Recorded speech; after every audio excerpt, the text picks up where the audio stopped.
Malaysia dulu pernah digemparkan dengan kes yang sangat kejam. Semua perempuan jadi takut nak keluar rumah, lagi-lagi yang naik pengangkutan awam. Ini adalah kes Suzaili Mokhtar. Suzaili Mokhtar, 24 tahun, merupakan graduan jurutera komputer dari UK. Suzaili dapat tawaran kerja di Kelang.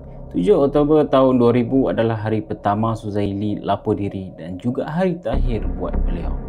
Beliau menaiki bas seawal 8 pagi dan seorang demi seorang penumpang turun dari bas, menjadikan Suzaili penumpang terakhir di dalam bas.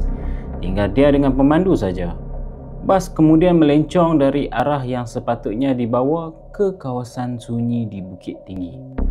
Dalam keadaan tinted bas yang sangat gelap, Suzaili dipukul dengan kasar, dirogol, diliwat dan akhirnya dibunuh dengan menjerut lehernya menggunakan selendang Suzaili. Tragisnya, saksi iaitu pelajar berumur 18 tahun nampak Suzaili mengetuk tingkap meminta tolong, tapi bas terus pecut dan lari. Polis menjumpai bukti kukuh DNA Hanafi iaitu pemandu bas tersebut ada pada Suzaili. Tiket bas dan barang peribadi mangsa ditemui di rumah Hanafi. Bas juga ditemui dalam keadaan pintu kecimasan dikunci.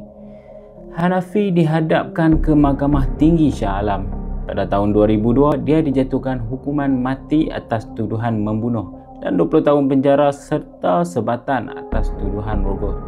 Semua rayuannya ditolak dan Hanafi digantung pada Disember 2008. Kes Suzaili jadi amaran penting tentang bahaya keselamatan wanita dalam pengangkutan awam. Ia juga mengubah polisi bas di Malaysia dengan keperluan tingkap lebih besar dan langkah keselamatan lebih ketat. May God be with you.